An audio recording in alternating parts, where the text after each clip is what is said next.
G'day, how are you? I'm just dropping in to chat about an event I shot on the weekend just gone. Shock of all shocks, I found myself shooting at the Taylor Swift party here in Wellington, New Zealand. Basically event photography, shooting in a nightclub, shooting in a bar, shooting in low light conditions. So I'm just going to go over quickly the equipment, the setup, the photography and the photographs and some of the failures as well. So let's have a look at it right now.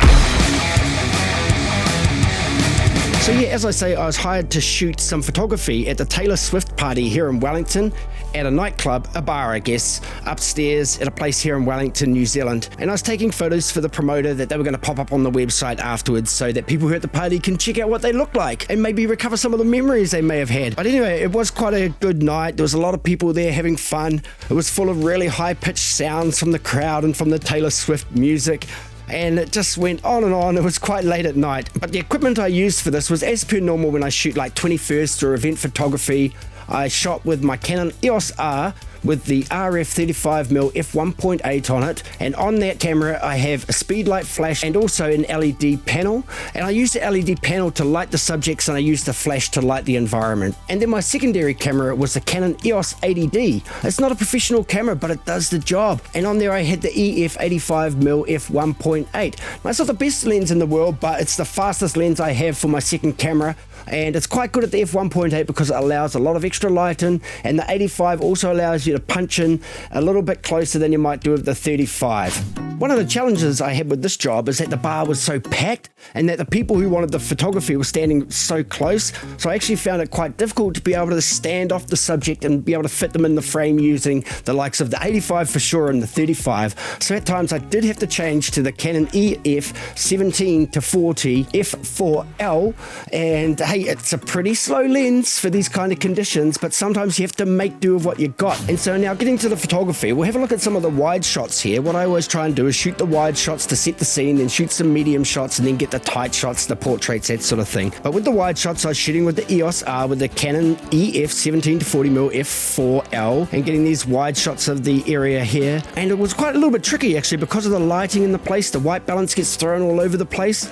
So it's really important to shoot raw because although you can have it in say auto white balance or adjust your white balance as you go, shooting in raw allows you to change the white balance in post if you happen to get it wrong in any of your shots. And so when I'm actually shooting, what I do is I use manual mode. I lock in the ISO at the maximum I want to use it in this low light conditions, and then I set the aperture at the widest possible setting, and then I set the shutter speed at the slowest possible speed I can to enable to freeze people moving. And when I say freeze, it's not necessarily freeze, but certainly as fast as you can to allow as much light in as you can to factor in your maximum ISO.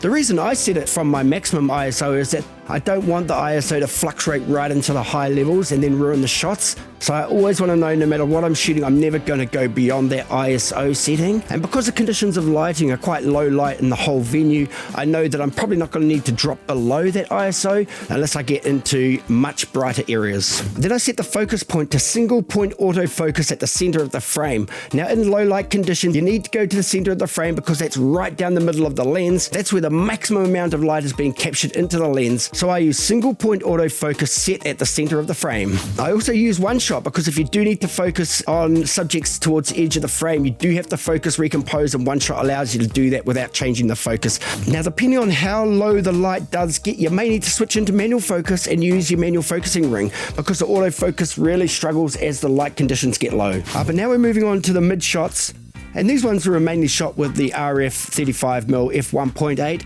It allows you to get reasonably close shots, but also while standing off from your subject just a little bit, just punches through the distractions at the edges of the frame and really allows you to hone in on your subject, but you do still have to be reasonably close. Photography inside venues like this is so sort of hit and miss because the lighting conditions change when you just move a couple of degrees of your angle of focus, and so you do have to be quite reactive to your exposure and know when you're shooting and not quite getting it right. And I'm going to show you a little bit towards the end of this video when I didn't quite get it right. And so overall it was a pretty fun event. There were lots of people there partying, having fun, doing all the rest of it. And this job was great as a photographer because I didn't have to focus on any special event or anything in particular. I was just there to take general shots. So it did allow a little bit of pressure off in terms of making sure I got all the shots I had to, because all the shots I got were all the shots they were going to get.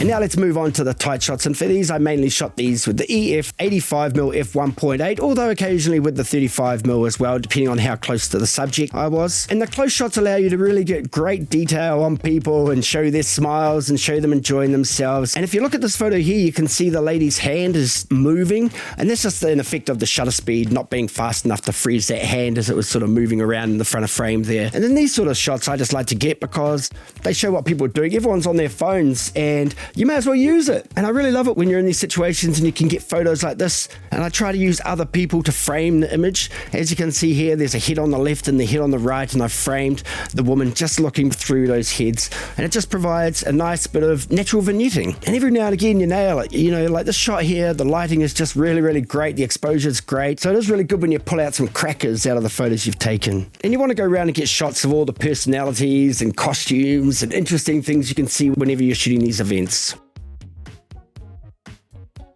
And hey, now I just want to jump into some of my raw files here to give you a look that it doesn't always go exactly according to plan. And that's fine, because even some of the best football strikers in the world will miss penalty shots, even in the World Cup final. So for a photographer to miss a few shots is not really the end of the world. The issue is being able to pick up on the fact that you're not getting it right and make the changes quick, smart, so you can minimize the damage across your catalog of photos. And so as you can see here in the raws, there are an area of photos that came out really overexposed. And here's the first of a few examples here.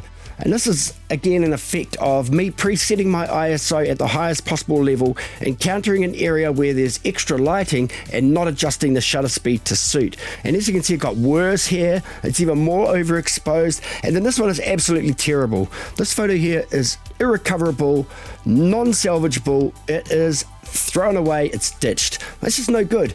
And there are a number of those photos, as you can see here within the raws. But the key to it, as I mentioned, is being able to notice when you're overexposing or when your exposure is not right and adjust for it quickly. And as you can see here, within about 3 or 4 shots, I noticed my exposure wasn't quite right and I compensated for it and everything came right. But you know, on that, I did miss quite a few shots. I wasn't able to deliver the shots. So that's where we left it. That was shooting the Taylor Swift party here in Wellington. Just a bit of an insight into shooting low light events, some of the challenges you might face, your equipment you might need, and the setup that works for me may not work for you, but you're welcome to try it.